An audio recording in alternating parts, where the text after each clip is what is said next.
Okay, in summary, this is a webinar series that's going to try to specifically focus on the 2015 amendments to the Tennessee Petroleum UST regulations as mandated by the federal changes. Initially, we're going to talk a little bit about sub-testing, repairs, spill and overfill, some of that. Those prior sessions are available on our YouTube channel. The links are provided in the presentation here. Our upcoming next session will cover walkthrough inspections. That webinar will be on September 9th at 9 a.m. And we have another, what I feel is a very useful upcoming webinar on the 16th involving emergency generators and what we call dual use tanks that previously were for heating oil and emergency generator purposes. Website for registering for those webinars can be found right here in the presentation as well.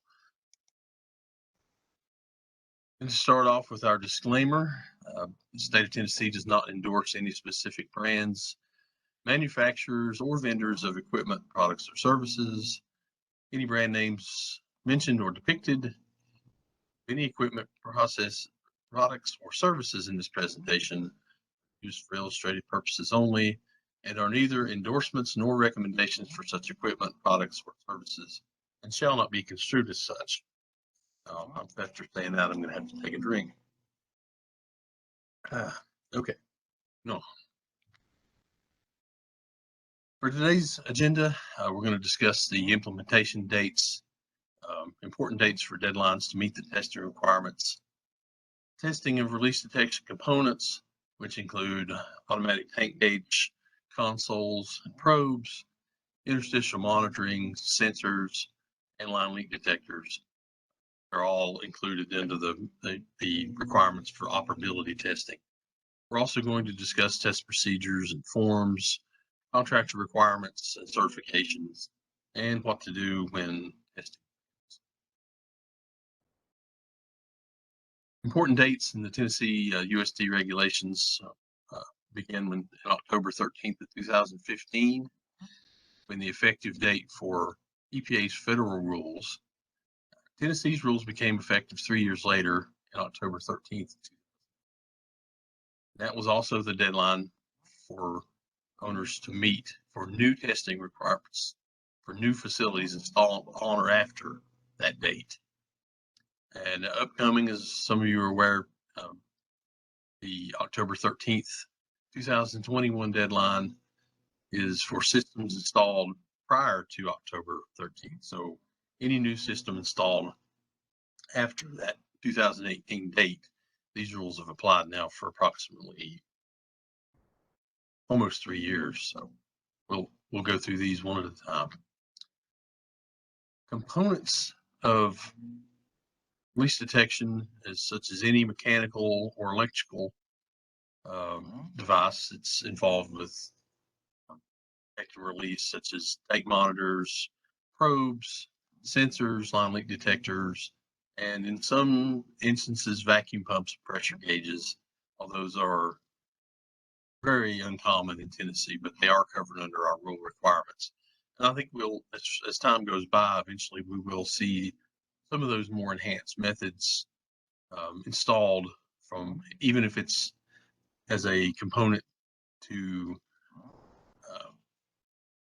as an incentive program that we may install at some point in the future to for owners to reduce their deductible at the time of a release. Our testing requirements. We have several options in Tennessee. Of course, you can follow the manufacturer's testing instructions.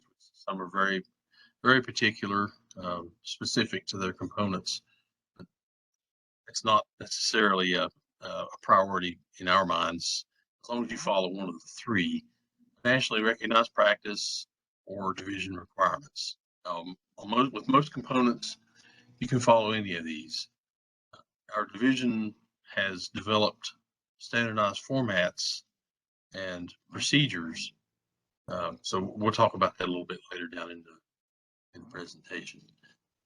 The annual requirements, third part of our rule, leak detection components are required to be tested annually. And other annual requirements include line tightness testing and walkthrough inspections. We talked about some of those walkthrough requirements during our March 8th webinar. And line tightness testing, of course, is only required if it is the primary form of piping release detection. It's not required if you're using another method that addresses piping, such as statistical inventory, reconciliation, or SIR, interstitial monitoring, or if you have electronic line leak detectors that are either conducting your monthly or which we call periodic or annual 0.1 gallon per hour tests. Our first component that we address in the presentation is automatic tank gauges, and at a minimum, our rules require that components such as the alarm, verifying system configuration, and removal of the probe from the tank to inspect it, ensure the components are operating properly and that all the wiring is in good condition. As far as manufacturer's test procedures, there are 3 options, as I mentioned earlier. Manufacturer's procedures are allowed if they cover the minimum requirements as stated by the rule. So a manufacturer's requirement cannot necessarily trump or prevent an owner or contractor from meeting a test requirement that's already in the rule. Veeder-Root has operability test procedures, as most of you are aware, in their reference manuals. Some of the other manufacturers are deferring to either the state implementing agency or the already implemented nationally recognized practices. So they will generally defer to an organization such as the Petroleum Equipment Institute as excellent operability testing requirements that meet the federal and state regulations. So generally, what we're seeing so far up to this point, what's being turned in is either the procedure that we have in place in our test forms or the PEI methods. Now, the National Code of Practice, like RP 1200, that's another option. They have testing procedures in Section 8 of this document, and it also provides testing and verification procedures for spill, overfill, leak detection, and secondary containment. You can obtain this document through EI. If you're a member of the organization, of course, you're Option 3 for tank monitoring testing is the procedure found in Appendix 2 of our standardized inspection manual.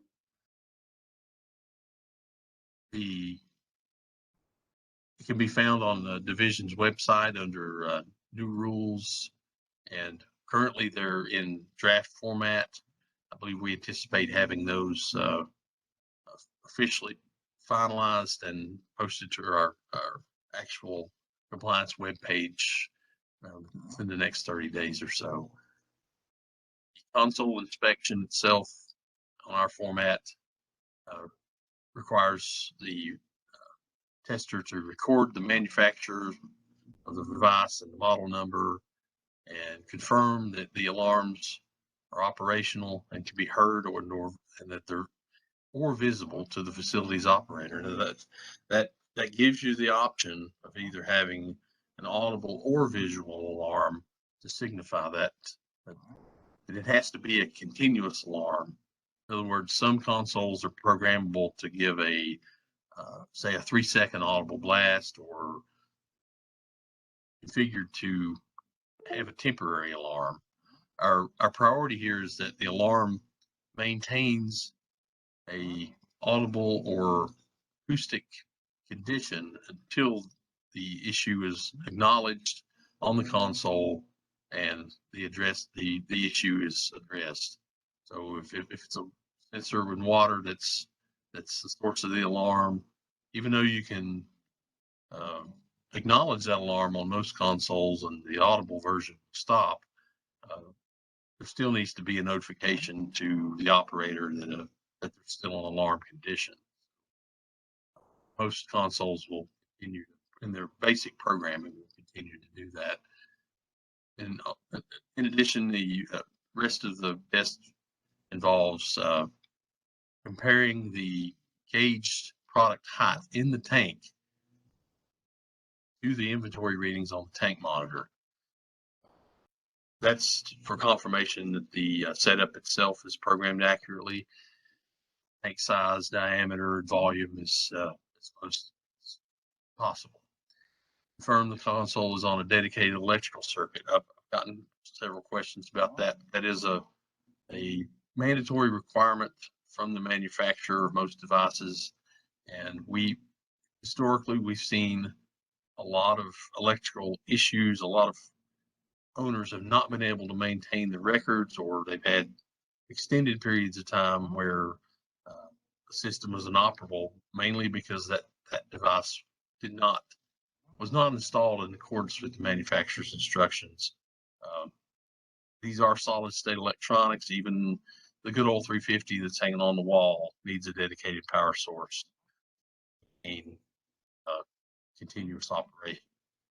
So in addition to that, if that equipment is equipped with a battery backup, that must be tested annually in accordance with the manufacturer's instructions. I know some of the newer ones have solid state batteries that are installed in, and they're no longer using watch batteries, but they do have the backup capability. And so testing that backup capability is critical even with newer systems. It's important because maintaining that data and maintaining the it's not just the test result, but if there's a problem, a service technician needs to be able to access that historical data that's still in that console for the last 30 days, typically, particularly if you're running continuous tank monitoring. It's a critical component of troubleshooting that data be maintained. And often the manufacturer will ask for that data when they're trying to help a service tech troubleshoot a problem. Data collection and review. During the process, you should review the setup of the tank monitor, the system setup reports, Word software version, and test type, whether it's conducting continuous or static testing, and ensure the console is programmed properly in accordance with the manufacturer's instructions, and it's conducting the proper monthly leak tests. It's important to note that if you're doing, say, for example, with an electronic leak detector, if you're using that as your primary monthly method, that should be indicated on the test report that they can verify that device is programmed to do so. A 3-gallon test procedure, we'll go into that a little bit later when we start talking about leak detectors.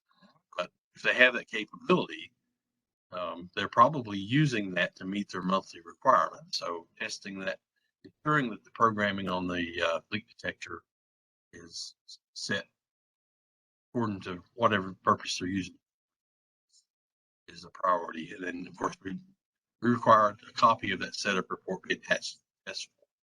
Historically, Tennessee state inspectors have reviewed this material, required tank owners to have it during an inspection or generate it at the time of the inspection every other cycle. So every 5-6 years, we would ask for this information. What we're doing now is inspectors will no longer be requesting this data unless there's a specific issue with leak detection that appears to be going on at that time. So if it's the only time we'll ever be asking for this data, other than if there's a technical problem, is during these operability tests. So it's important to have this data so the inspector won't have to ask for it in most situations. The other intake setup requirements that are required is obvious items to check, like product, the grade, tank number, tank diameter, and of course thermal coefficient. That's required to establish temperature compensation factors that are important on the leak detection. Some examples: diesel fuel has a thermal coefficient of 0.00045. Gasoline's typically around 0.007, and kerosene's 0.0. Diesel's 0.0045. There's a couple of references out there, but those are the pre-programmed thermal coefficient references that we use, and they're all pretty close.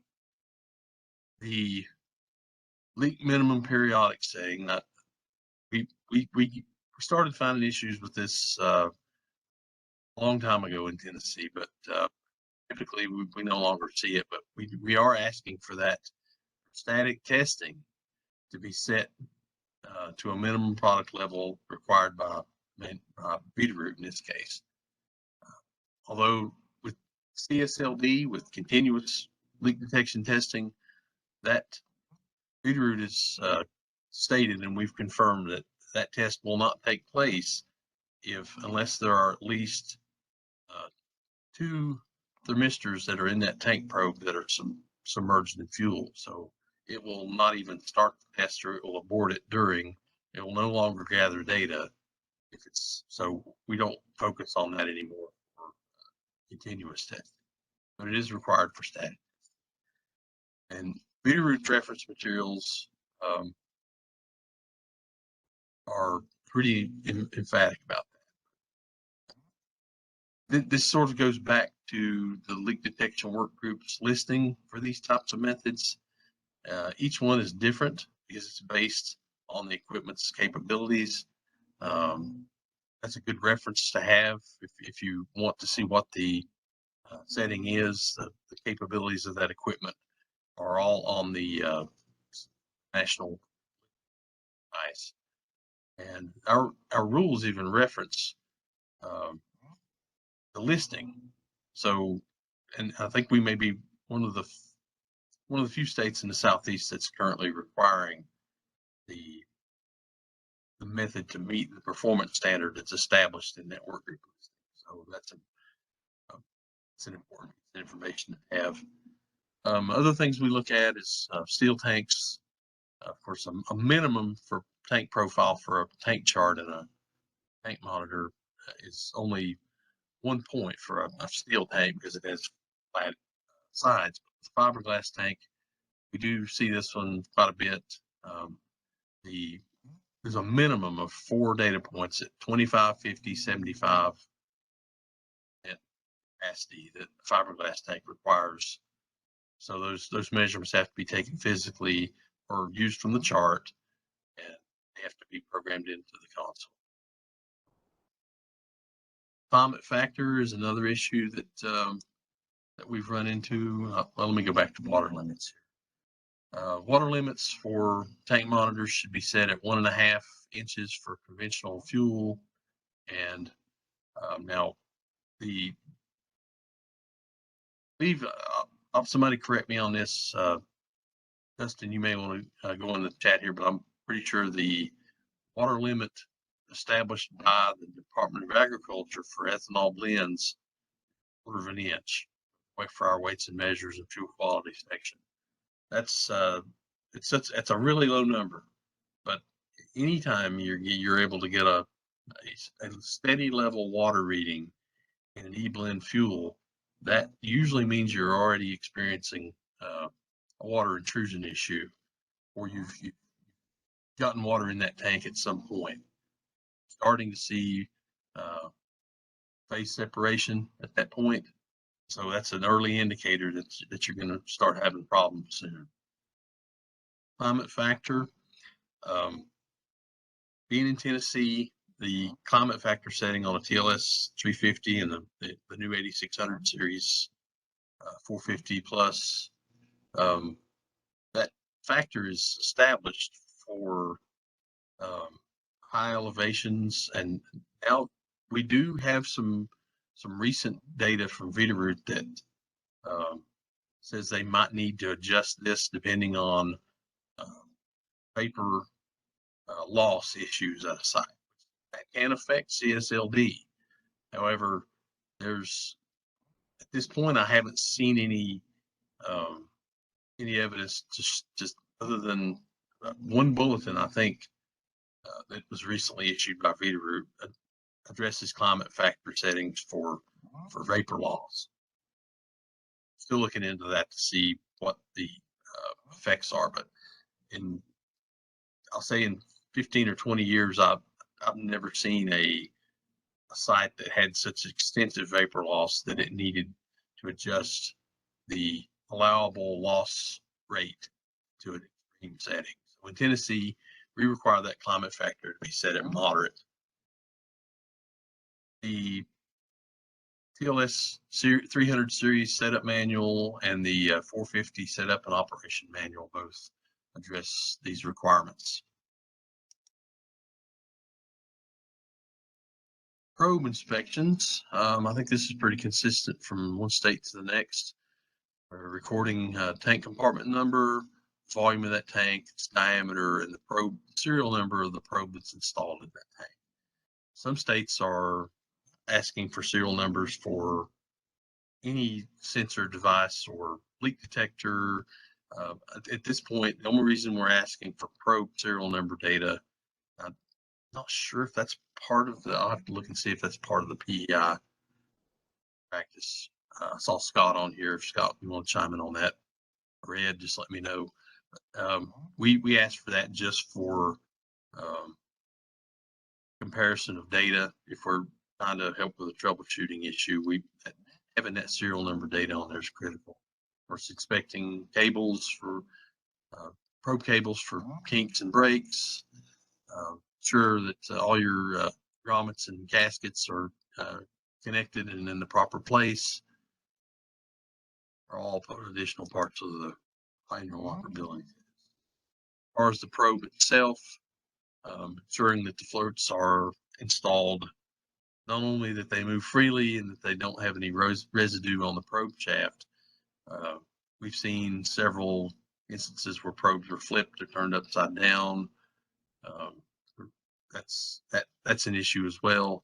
So we just want to make sure that those probes are removed from the tank and that they move freely and aren't impeding the ability of the device to catch a release. I'm going to throw this in here. We've addressed this in some other webinars as well. Tennessee is one of the few states that has a statute in our state, not only in our regulations, but in state law that specifically addresses owners and operators who knowingly disable a release detection device to the point that it can no longer detect a release. Obviously, that's in Tennessee that it is labeled and under the UST Act as a Class C felony. I always mention that just because it's there, and I want everybody to be aware of it.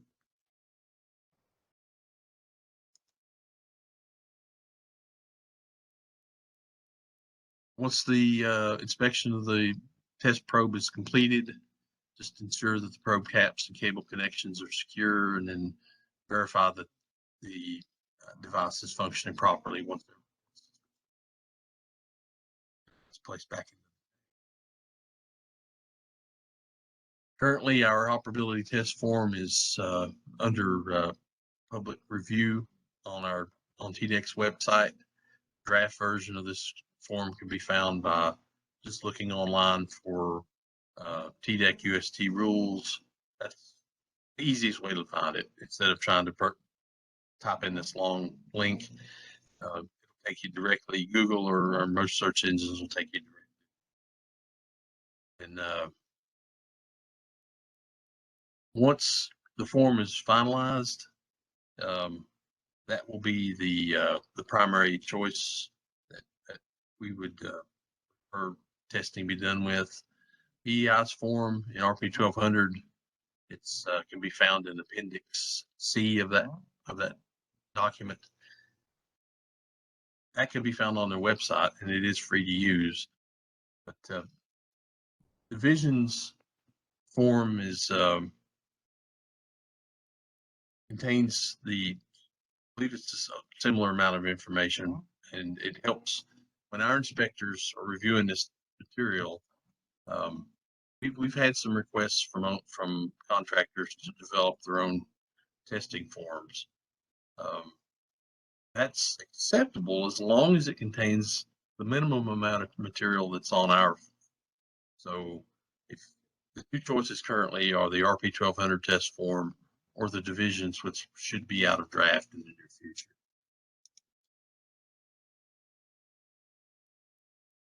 Well, I guess we'll move on to the second component, which is interstitial monitoring sensors. These were required by rule for all pressurized piping systems tanks installed after July 24th, 2007. The minimum requirements for inspecting these devices are in our rules. They consist of inspecting it for residual buildup.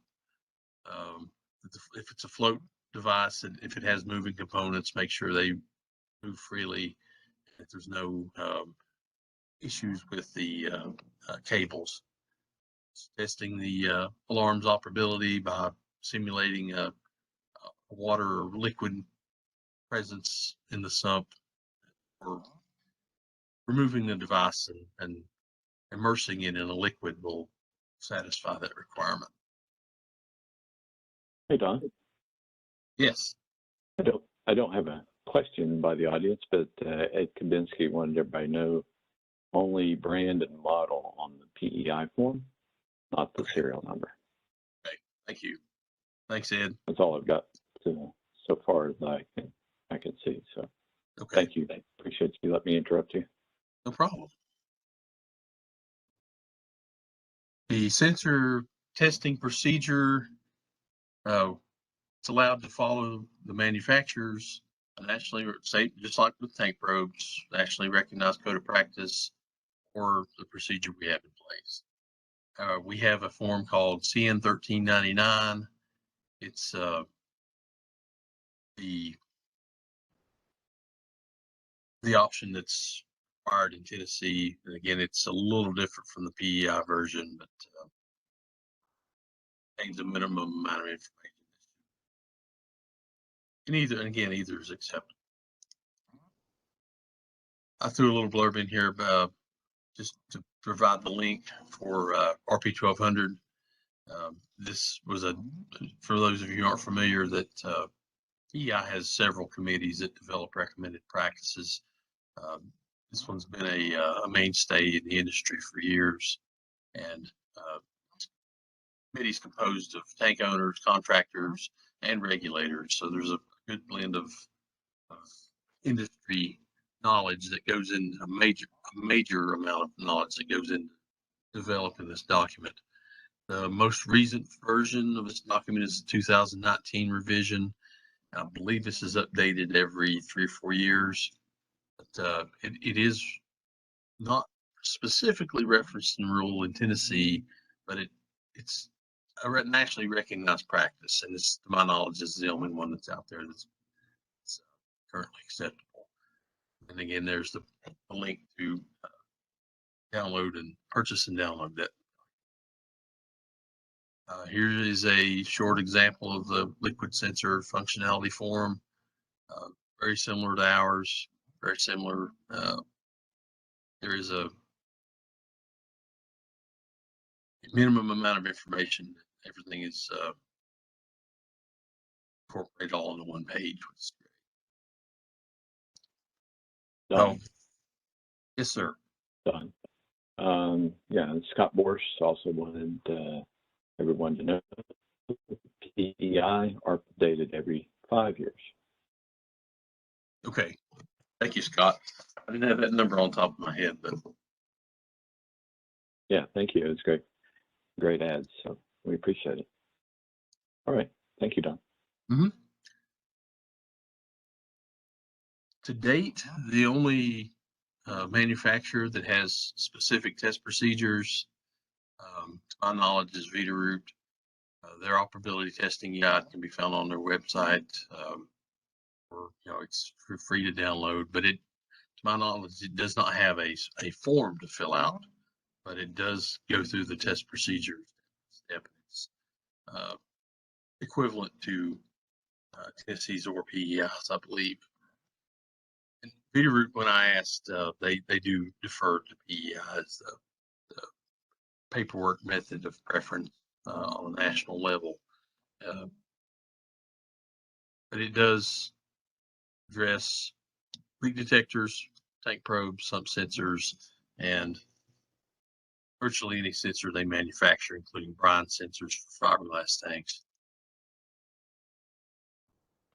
And this is the puppy we see at 99.9% of our sites. I'm sure everybody's familiar with this. We occasionally see discriminating sensors. We occasionally see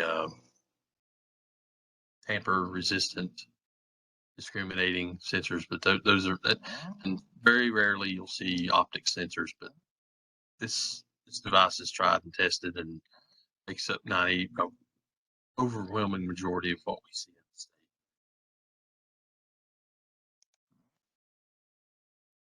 state. And here's just a little blurb from the operability testing guide about testing this procedure. The Veeder-Root requires that a test container. It's important to note that there are other ways to make this sensor go into alarm. The only acceptable method is immersion. First, flipping the sensor, not give you a real world condition. Nobody's in there flipping sensors when a leak happens.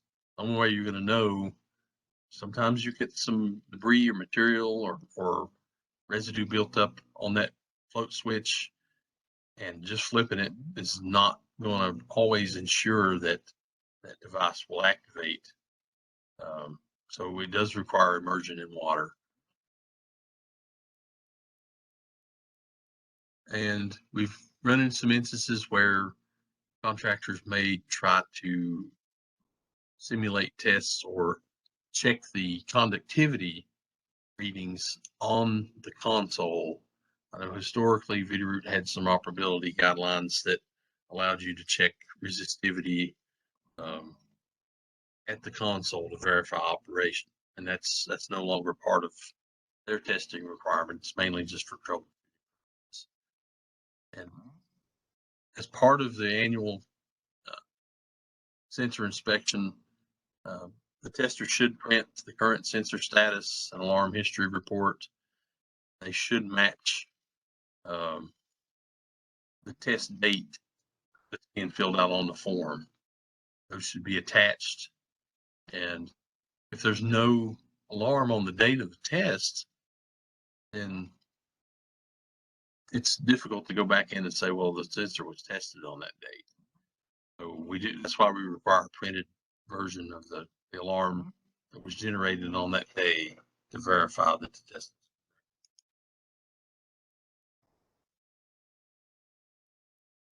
This is a section from Tennessee's Electronic Interstitial Monitoring Report.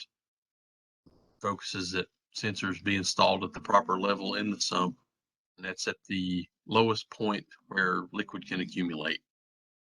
And then we're also stress that sensors should be activated by immersing in a what we say is an appropriate liquid. Water will suffice in just about every instance. If the device is installed, if it's a brine sensor, and those can be configured several different ways, particularly in sumps or in fiberglass tanks, they may be holding at a static level. So you would get an alarm if you had a high sump, high brine alarm, or low brine. Some of those can be configured to tell you whether they've had a liquid ingress or a loss of brine in the secondary.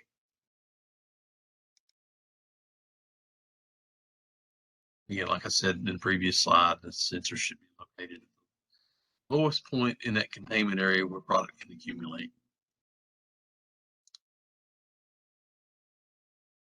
Not much to say. It's there's no way to find if the sensor's lifted above an entry port into the sump, it's impossible to find a leak in it. You don't really, hydrostatic testing of a sump is, I had good friend Steve Perpura told me one time that his work was guaranteed till the minute he drove off the site. So if we test a containment sump, it's good that, yes, it was good that day. But when an inspector opens this sump and sees this, there's no, number one, just moving the sensor itself is a serious issue, but we have no way of knowing if the liquid in that containment sump has escaped or if it has fuel in it. So this just creates an entire follow-up process that we run into almost daily. I'd rather just avoid it. Anytime you see this, and again, we've had issues where not just contractors, but occasionally we'll have, say, a dispenser tech or someone changing filter, someone that's not associated with servicing this equipment at all.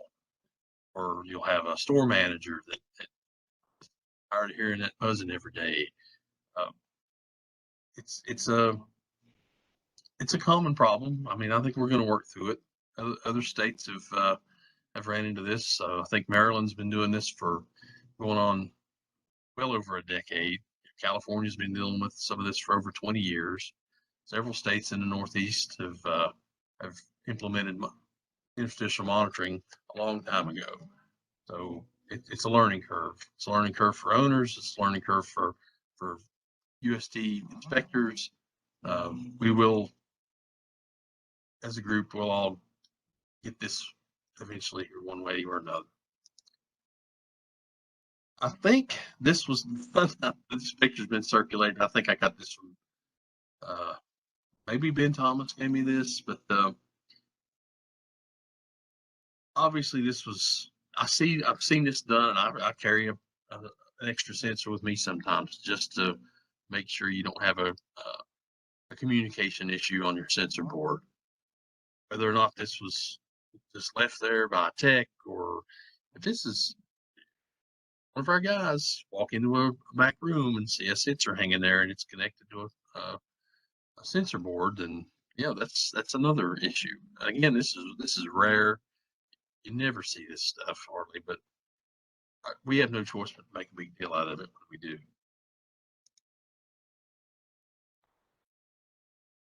One of the big issues we've had, and one of the biggest amount of feedback I've gotten, is how in the world are we supposed to get that sensor out of the bottom of that fiberglass tank?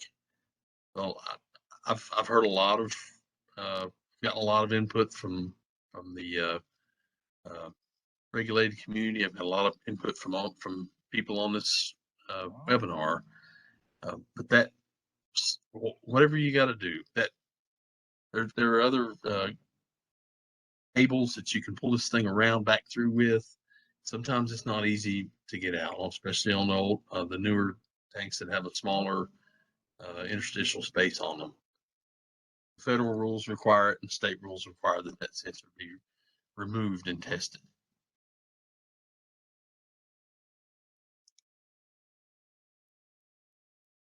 Getting to be a little bit more common. We do see sometimes these sensors just, they can't get it back in, and for some reason or another it was removed and not put back in place. No leak detection going on at that point. See it, fix it. Common problems. Like I said, it's a learning curve for our staff, for owners, for service providers. But the most common issues that we run into are obviously liquid in the sump or the interstitial space. Sumps are, I think most of the feedback we're getting from service providers is generally we're seeing about 65 to 70% fail rate on containment sumps, and a lot of that has to do with the age of the equipment. Some of it is exposure to the elements, to liquid over time. Even gaskets that are rated for petroleum are, over time, they're going to degrade if they're exposed for a period of time. So the sump repair industry is pretty busy at the moment. What I understand, it's 3-4 month turnaround sometime on parts. Now we're working with owners with that situation. We understand that because of everything else going on in the world right now, there are components that are on back order, and we've tried to stress getting repairs done is, even though you order a piece of equipment, it may be months before you see it. As long as that owner has contract in hand or an order request, something to show our field staff that we're aware of the problem and we're working on it. That's the most important thing you can provide to your owner, is documentation showing that piece of equipment is on order and is on the way. Fuel in a containment sump, or liquid in a containment sump, that means fuel or water, that cannot be immediately removed and doesn't come back, that's considered a suspected release if that cannot be addressed within the 72-hour reporting time. Now that gets into, well, I've had a lot of people say, well, what does immediately mean? Well, nobody's clarified that.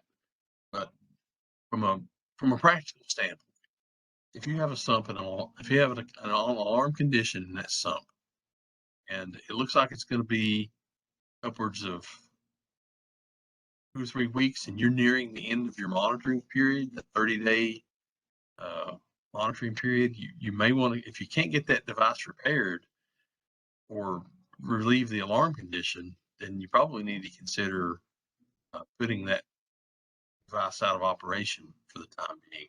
But policy that we're encouraging is to work with us, to report it, to let us know you have a problem, and then that way, we can explore the options other than shutting the equipment down. If there's not an issue with fuel escaping, or the potential for product to escape from that containment device, we'll work with you on these. Technically, it counts as a suspected release, but that doesn't always mean that fuel escaped from that system. So communication is top priority. Alarm issue. If you have one, you can get a service provider out there within a reasonable amount of time to address it, then we'll work with you. Just let us know. And again, I'm talking like I'm talking to owners here, guys. Just bear with me. I know we've got some owners on this webinar series, but since we're primarily focusing on contractors with this one, I just want to animate what we're telling owners, that an alarm condition doesn't necessarily mean you have a problem, but we do need to be talking about it. Same issue, water intrusion. Like I said, it doesn't necessarily mean it's leaking, but it needs to be resolved. Usually, this is almost always going to be water surface intrusion from a lid or a gasket, or we see a lot of these sumps that were installed without a lip that are at the level of the gravel in the backfill. Those situations, if you have a continuously recurring water problem, then you're probably looking at some repairs. If you cannot resolve that issue, there are third-party options out there for repairing this up instead of just ripping it out of the ground and replacing it.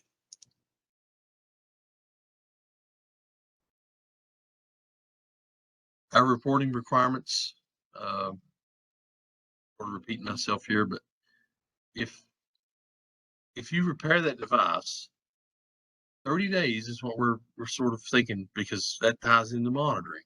If you can't generate a valid test result within 30 days, then that's what we're considering as acceptable. As long as you can get that device fixed to give a valid result within 30 days, then, and you don't have recurring alarms. But the important focus is 72 hours. That's a rule requirement for. So if no action is taken in that first initial 72 hours, go ahead and contact the division. Let them know there's an issue. We will allow those repairs to be conducted within that 30-day time frame, but that's conditional if there's no obvious evidence of fuel escaping the system. So you open the sump lid, got fuel at the top. All right. You may have more of a problem there than just water.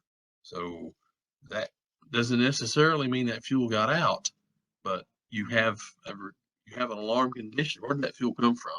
You have a recurring alarm. If you pump it out, that doesn't mean it's not going to come back. It will come back more than likely. So we're adamant that we want to get into that 72-hour window and reporting requirement if there's an alarm condition there. And this is another issue that Tennessee is a little different from some states. I think everybody's different on this, depending on the type of monitoring that's done in that state. Tennessee's regulations have a specific requirement that liquid should be detected in any location where it can accumulate. So we have some systems out here configured with jumper tubes that provide communication from secondary of piping systems within the sump, and all that would drain back to a single sensor. Tennessee requires sensors in all containment sumps that are used for leak detection.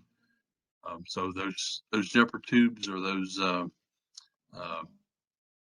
Schrader valves that provide access to the secondary should be open and have open communication to any sump or any sensor installed inside of it.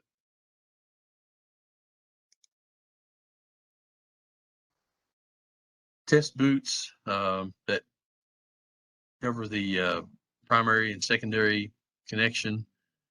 They do have, like I said earlier, Schrader valves that are installed. If that is your method you have two choices in this situation. Relax the clamps on the boot, slide it back, and give you open communication with the secondary piping, or remove that Schrader valve so that fuel can enter the sump and contact the sensor.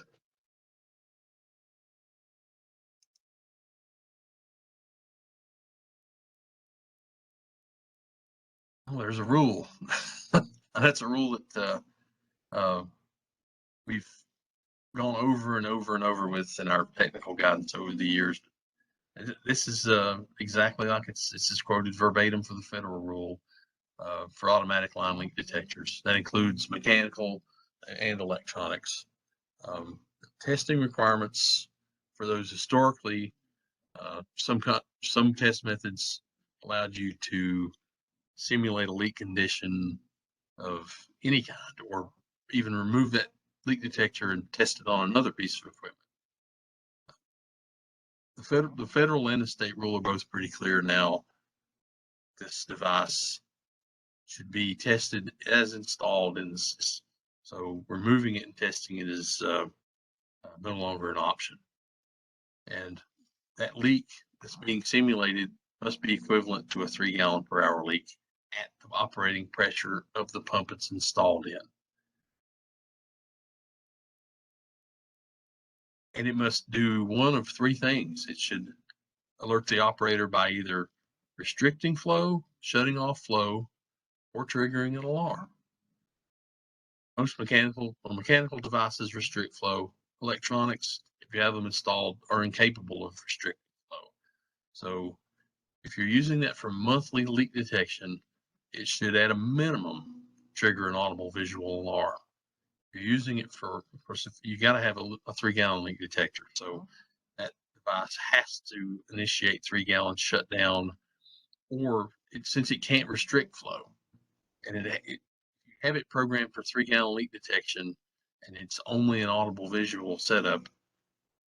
There's not many situations where that's allowed, but there are some unique situations, and I'm sure you guys have run into emergency generator systems, things of that nature, that we have no intention of trying to restrict flow through the system. So those are unique, particularly by fire code. So we're trying to address those as we come to them. But as long as that leak detector is programmed to alert the operator and restrict or shut off for a conventional system, then it's what the test requires, and it either be conducted at in accordance with guidance provided by the division. Well, that basically means use our test method or a recommended practice at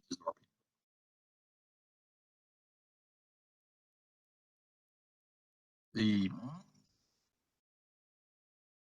I very rarely see one that's not enabled for shutdown, especially on electronic.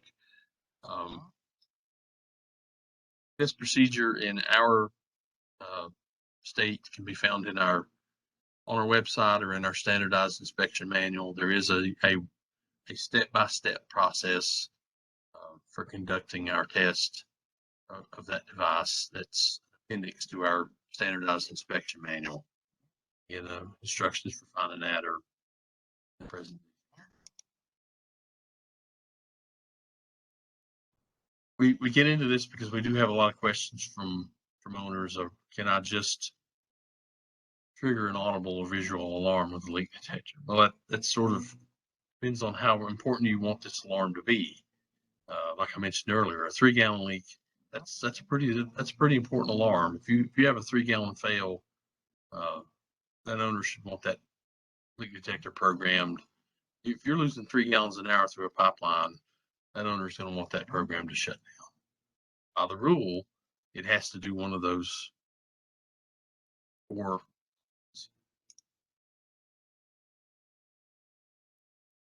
Power line leak detector test form can be found on our webpage. Some basic information we asked for is piping material, piping length, material type. These are important when checking, especially with electronic leak detectors. You want to make sure those parameters are programmed properly. Then we've had some people ask us that, why do you care if the submersible pump turns off and on? We obviously, if you're not dispensing fuel, we want that pump to be off, because leak detector only functions if the pressure goes down below, typically down below 15 psi, or in some instances down to 0. You will have no way of knowing if you have a leak unless that pump goes off. Then once the line starts to recharge, you'll get back up in the test pressure, and that's all we're asking for, is that you simulate that condition during the test. So that's why we ask about being on or off. Ensuring the device is compatible with the product and piping material. Most of that information is available on from the manufacturers or the leak detection workgroup listing. There's getting to be a few more options for line leak detection out there in the world. I think OPW and Vaporless are making some hybrid volumetric line leak detectors, but as far as compatibility goes, for most pressurized piping systems, they're color coded to reflect what testing. The old style Franklin fueling leak detectors, blue is meant for gasoline, and diesel was meant diesel's gold tan. As far as red jacket goes, The only distinguishable way to tell what leak detector is, it's in green writing on top for diesel and black writing for gasoline. Our inspectors take issue when you have a diesel leak detector installed on a gasoline piping system. Viscosity of the liquid will change the ability of the leak detector to find the 3-gallon. Compatibility. I think I just repeated what I was going to say. Gas can be used on diesel, but diesel cannot be used on gas. Leak detectors intended for lower viscosity products such as gasoline will function on a diesel system, have a more stringent leak rate. Tennessee's test form. Leak detectors should be tested as installed, as I mentioned earlier. No bench testing.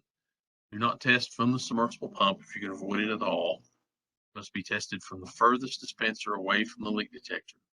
Count for air pockets, thermal changes. A little bit of information about the bleed back requirement we're asking for. It's a little different than what some of the testing manufacturers ask for. Our leak detector bleed back value is obtained by measuring the volume of product bled off the system when the pressure is reduced to 0 from operating pressure. No test pressure is required during the petro test.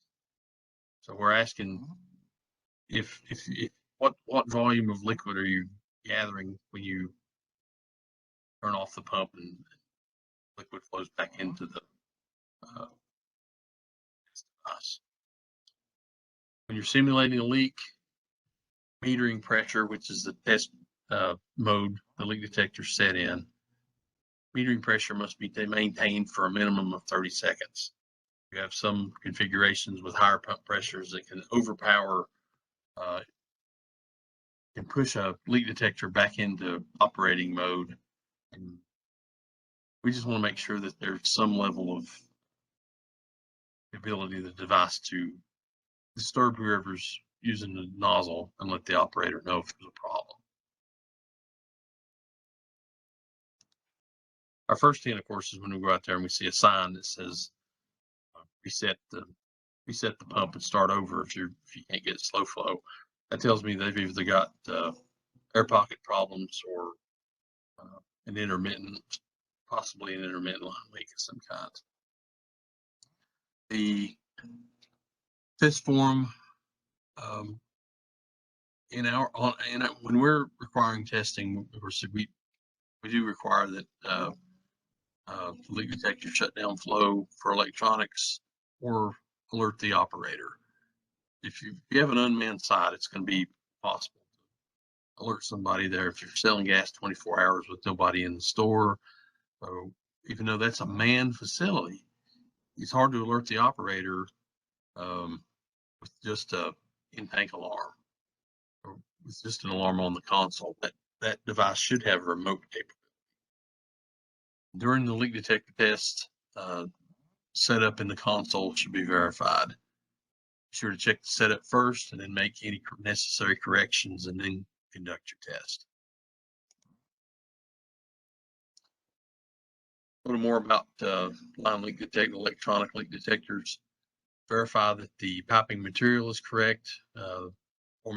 Default settings are either fiberglass, flexible plastic by manufacturer, or other piping material. Verifying the piping length is important as well. It should be accurate within generally about 30 to 50% of the actual line length. We want it as accurate as possible. If the line length is set too long, your leak detector will be looking for a leak for more than 3 gallons per hour. And another component of this is the shutdown rate. It should be set to 3 gallons per hour because it's particularly with unattended facilities, because at that point, if you have nobody on site and you can't alert them remotely, then down is your only help. And that's particularly important with 24 hours. Our monthly tests Of course, and annual point ones are optional. The owner doesn't have to do those if he has an electronic leak detector. But if they're not enabled, they do have to conduct either line tightness testing or SIR or interstitial monitoring to meet that monthly requirement. An example of only 3-gallon tests enabled, no line tightness tests. Check the history of the console and see if there's a 0.1 conducted. That would suffice. If not, you need to go ahead and conduct a line tightness test, not interstitial monitoring. So being aware of what they're doing on site is important. Most store owners are going to go ahead and do a line test anyway if they're testing leak detector, because you've already got the equipment there. The cost is another test line on there. It's not required unless they're missing that annual data that should be in the console, or they should already have it printed out. When components fail, sensors, tank monitors, and probes meet monthly release detection requirements. Allows 30 days to make repairs. We talked about that earlier. Leak detectors. Rule requires that a functional leak detector be installed everywhere. Very rarely, unless you're talking about at startup, doing pump service work, somebody may forget to put one back in place. Those are the only times I've seen that done in years. There was a time in this state when we had people, we had owners that were running 7 days a week without a leak detector on the pump. Thankfully, those days are gone, but I haven't seen it in a long time. Everybody's aware of that requirement. If a leak detector test fails, it's important to shut that line down until that device is replaced, because it has to be there in order for that line to be operable. We've got a new question on our test form that asks, is the leak detector been recently installed or is it been newly installed? Of course, the only reason we're asking that is because it's got to be tested at startup. So that date may not be the same as the other devices, and you may have 4 tanks there and 1 new leak detector. Those dates don't match up. So what we're looking for is if we know it's new, then that helps the inspector understand why the test was done. A little bit about critical infrastructure sites that I talked about earlier, like hospitals, nursing homes, emergency generators. Now that's a broad spectrum of sites. You're talking anywhere where this definition came from Department of Homeland Security, as close as I can find. Any site who's basically if it's life dependent, you have people that are relying on oxygen, or they're going to be doing surgery during a power outage, that sort of thing. Then those sites cannot have flow restricted. That's a requirement in, I believe in 2015, an FPA was amended to no longer allow any type of check valve or flow prohibiting valve in a submersible pump configuration. That includes leak detector. Since it can restrict flow, the potential is there for it to impede flow. The reason I bring that up is because EPA is currently working on some guidance documents that are specifically addressed to those types of facilities. The federal regulation does require leak detection to be done on that piping if it's under pressure. So we've got a lot of these sites out there that are shaking their shoulders and asking us, well, this rule's implemented, now what do we do? We are going to be working with those sites. Have a generator system, hospital, something that's critical for life and health and safety. And emergency rooms, hospitals all fall into that category. Have a situation like that, and you see a line link detector in place, my recommendation would be to, number one, immediately remove it. We'll deal with the consequences later, because ultimately those sites are going to have to deal with it somehow. Electronic leak detectors will function. They can detect a leak in that line and be configured specifically by the manufacturer to find a problem without restricting the flow of fuel. Electronic leak detectors can work. That's probably the best option. Sensors and probes, some sensors can also meet the requirement. There's some pending information coming out from EPA that plan to mimic to help owners meet those new leak detection requirements, because honestly, it was a lot to put on them. Even a 3-year implementation period, particularly now with COVID, we're having to work really closely with those types of systems, because they don't always, maintenance is not a high priority for them right now. But we've had several instances come up here just in Tennessee lately where we've had flood outages. We've had how do you maintain a functioning emergency during an emergency if you can't if you have a flow restriction in your equipment. So if you have an issue with a generator system, let us know, and we'll try to work with you with those on a case by case basis. What we're trying to do is do determinations at each one of these sites, see what their best options for line leak detection would be, and work with them on a case by case basis, because not all solutions are going to fit. Some of these are just outwardly unique. So the only way we can do that is to deal with them on a case by case basis. Record keeping. Mark, what time? What's your time looking like here? Don, I have about 10 more minutes. Oh, well, I better do some talking here. Maybe that's the problem. Maybe I've been talking too much. Record keeping requirements should now be maintained for 3 years. We're going to phase that in beginning in October. All these operability testing requirements for the next 3 years, we're going to be phasing in maintenance of those records. Next year, we'll require 1 year worth of records. In 2023, we'll require 2 years. And in 2024, all owners will have to maintain operability test records for the previous 3 years. Testers holding Veeder-Root or other manufacturer certifications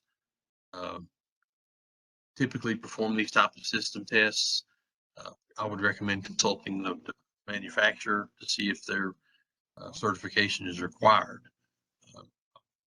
I've been told by Veeder-Root that they do require EKG test certification for a vendor to work on their equipment. Detector manufacturers may also require their tester to be certified. I know some do that. It varies from manufacturer to manufacturer. So consult with them prior to testing and make sure that your certification is available if it's required by the vendor. Our new forms include our ATG form. It's in draft. We've not changed our annual sensor test form. It's the same as it was. We have slightly revised our line and leak detector and line tightness test form. We do have a new tank tightness test form that is a supplement to the information that a vendor would have you fill out. So if you've got a tank test report, the division's new form is required in addition to that. That's available on our new draft forms website as well. And if you have any suggestions or ideas or alternative requests for formats, feel free to send me those and we'll be happy to look at them and consider them.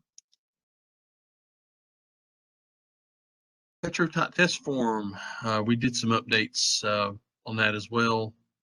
In 2018, Petrotite's work group listing was revised to decrease test time from 1 hour to 30 minutes. Now that's only if you can maintain an ongoing leak of less than 0.005. Revised line tests aligns with the new work group listing. 30-minute test is allowed if the leak rate is less than 0.005. If the leak rate is more, they have to extend the test time to 1 hour and record a minimum of 4 15-minute readings, as always. A note about bleedback calculations. They are not required if the bleedback is less than 0.005. One change on the line test form for Accurate. We asked for the leak threshold of 0.01. And if this is the pass and fail criteria, we added that parameter in there under pass fail. Accurate is 0.01, while other methods are 0.05. Our other online test forms, no changes to the Estabrook test form. We did work with Leighton O'Brien to, they requested to be added to our test form list. So we worked with them on their wet and dry line tightness test procedures. And those pages are available on the Our new tank tightness test form, as I mentioned earlier, it can be found on our website. What we found was that a lot of our testing, unfortunately, was not being conducted in accordance with the manufacturer's requirements or the work group listing. So we tried to develop this to help with consistency, improve the quality of the tests. Like I mentioned earlier, this form is required, and any reports or graphs or other documentations that's generated by the equipment should be included with this. Tank tightness testing and tank pit water. And there's a difference between what we found is you've got local groundwater levels, and then you have tank hold water. You have in that tank hold, you're essentially got a bathtub. So in order to make sure that these tests are being conducted properly and with the vendor's requirements, that was one priority and one reason why we standardized this test method. Tank pit levels can be checked with a tank pit observation well. Monitoring wells outside of the tank pit or other methods that don't physically measure that water level don't count. A dry, uncontained submersible pump manway doesn't count. An alternate method that some vendors have developed into their system is the use of a rod with there's a driving rod that can be driven into the tank pit at a depth greater than the bottom of the tank. So non-volumetric testers like Estabrook, Triangle, and Mesa require a specific determination of tank hold water, not just groundwater. If the pit water is unknown, if you can't determine where the water level is in the tank, then you're required to use that water sensor that's part of that equipment as part of your test. That's probably one of the biggest issues that we've seen up to this point is if you don't know that water level, a lot of times we don't see that sensor being used. So it's always been required. We're just emphasizing it. Pit water is unknown and the water sensor is required. Our illustration shows depth of tank pit water. And both the sonde and the water sensor for those three methods would be required.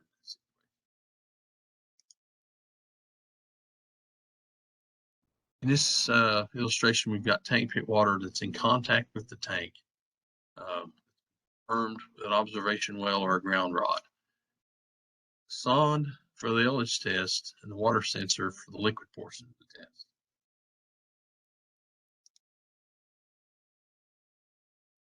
In this third illustration, we're showing a volumetric test tank pit water.